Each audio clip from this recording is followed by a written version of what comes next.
I don't think I've ever watched a dramatisation of the life of anyone that I've interviewed. And my interview with Jimmy Savile, which took place in 1975, was very short, not particularly memorable. I can't actually remember anything that we said. But it did make me think I should watch The Reckoning, which was the 4-part series on Savile, his life.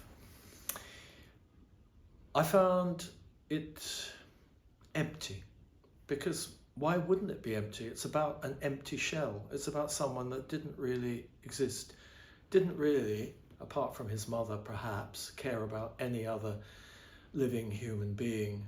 Everyone was there basically for his immediate needs and gratification.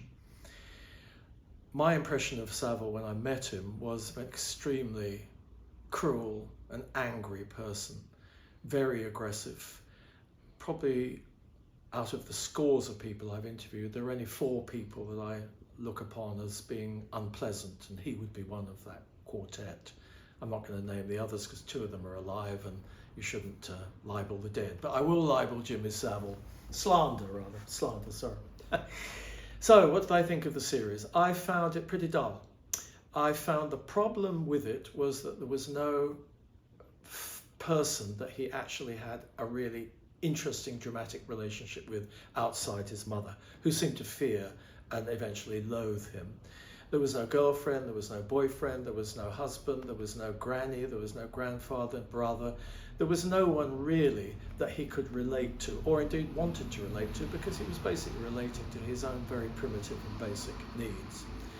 The Jimmy Savile I recognised was in the 4th episode with the older Jimmy Savile. I personally don't think Jimmy Savile was ever young.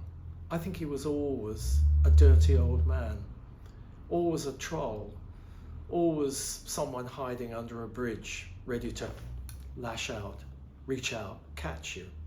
He was a fox in a hen house. He was a person that existed only for his own little world.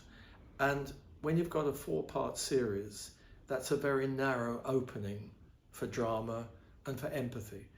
I only empathised with him towards the end. Didn't sympathise with him, but empathised with his terrible dilemma of being a supposed practicing Catholic and a practicing pervert, and the terrible chasm between those 2 things, and that terrible fear of God, which was translated into that brilliant image of his hand with his fingers crossed when he died. Brilliant. Acting, of course, superb, marvellous central performance. I actually believed at the end it was Jimmy Savile that I was looking at and hearing. Very disturbing, a very disturbing man. There are many Jimmy Saviles around, but very few have reached the heights that he reached. And that, I think, is the disturbing aspect of the series, and it wasn't addressed. How did he gain entrance to some of the higher echelons of British society? That is the question. Will it ever be addressed?